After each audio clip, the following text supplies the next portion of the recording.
Oyez, oyez, peuple de Konoha, j'espère que vous allez bien. De mon côté, je me sens d'humeur à reprendre les mots d'un très grand philosophe qui disait « La piraterie n'est jamais finie ».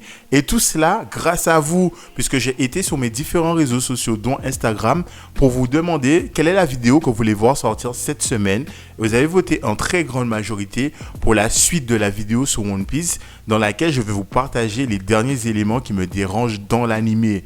Donc, si vous voulez participer à différents sondages, à différentes discussions avec la petite communauté du village de Konoha, je vous invite à me suivre sur mes réseaux sociaux. En attendant, j'ai envie de vous dire, trêve de publicité, trêve de bavardage, il est temps de partir à l'abordage de ces différents éléments et derniers éléments qui me dérangent dans l'animé One Piece. Alors, tout petit disclaimer, parce qu'il y a deux choses à savoir pour le visionnage de cette vidéo, c'est que dans un premier temps, je parlerai via le prisme de l'animé, puisque je ne lis pas les scans et je ne lis pas les mangas.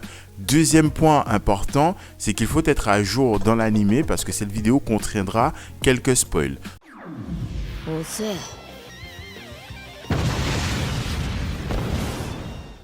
Du coup, dans la dernière vidéo, sur les derniers instants de celle-ci, nous avions abordé la baisse de tension dans les épisodes de l'anime One Piece. À mon sens, cette baisse s'accompagne aussi d'un rapport de puissance qui est complètement biaisé dans l'anime.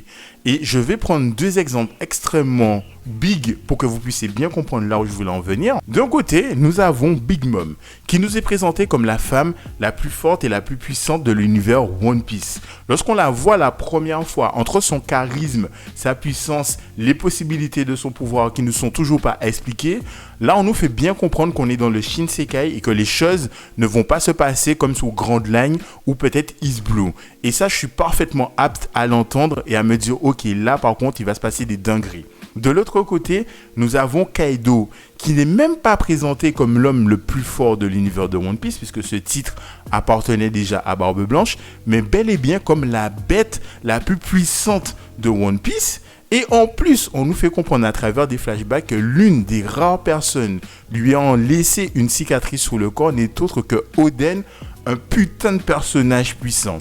Et ces deux personnes, Kaido, Big Mom, vont se retrouver sur le toit du château de Onigashima. Ils vont faire face à Kid, Luffy, Trafalgar et Zoro. D'un côté, on va retrouver Kaido en forme hybride. De l'autre côté, nous allons retrouver Big Mom ayant activé tous ses items de RPG, son nuage magique, son épée magique et son soleil magique. Ils vont faire une attaque combinée.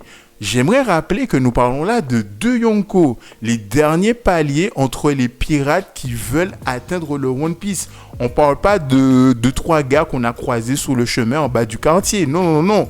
Deux Yonko qui vont faire une attaque combinée. Et là, on va voir notre ami Zoro, le soldat sûr sur lequel on peut compter, qui va essayer de contenir l'attaque et qui va réussir. Jusque-là, je n'ai pas de problème.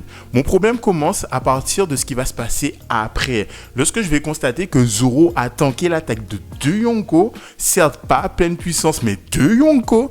Et là, le gars, il a juste des égratignures comme s'il était tombé de vélo. Et je suis en mode, mais attends...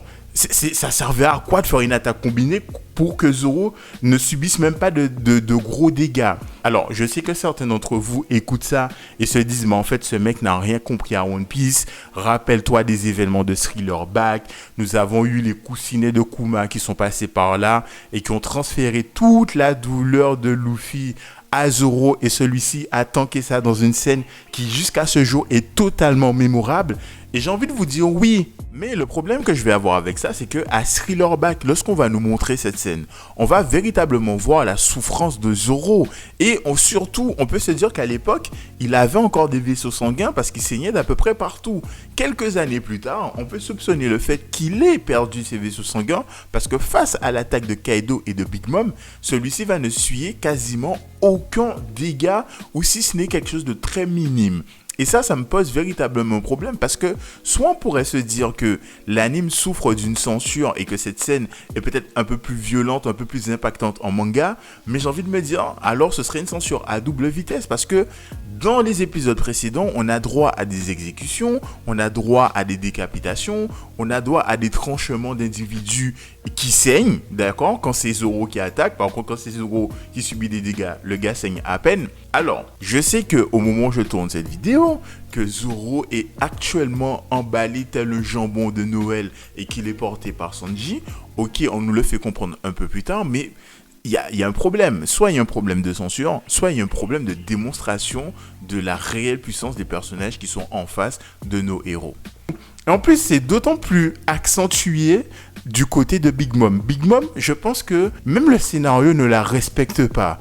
Parce qu'à un moment donné, elle va perdre son item nuage 1, elle va en créer un deuxième, elle va faire une espèce de Fatal Fuchidori, Raikiri, Kirin sur Kid.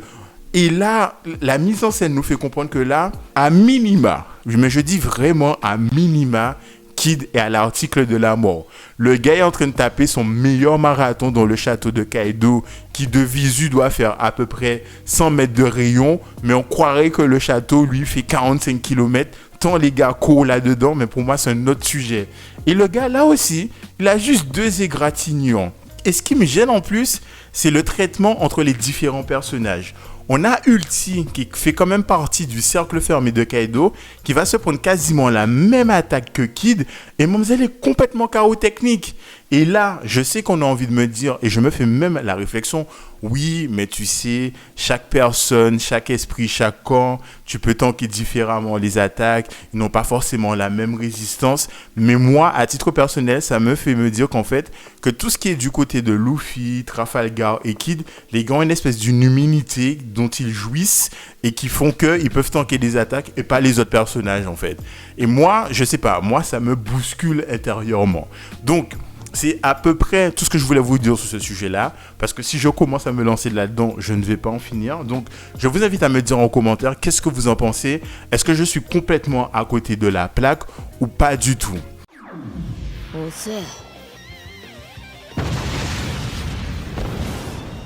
Et tout dernier point que j'aimerais aborder avec vous, c'est la construction des épisodes de One Piece qui parfois est beaucoup trop hypante par rapport à ce qu'il propose réellement dans l'épisode. Je vous donne un exemple tout con. Des fois, on va avoir un épisode qui va s'appeler « Oh mon Dieu, le combat Luffy versus Sanji ». « Oh mon Dieu, Zoro versus Kaido.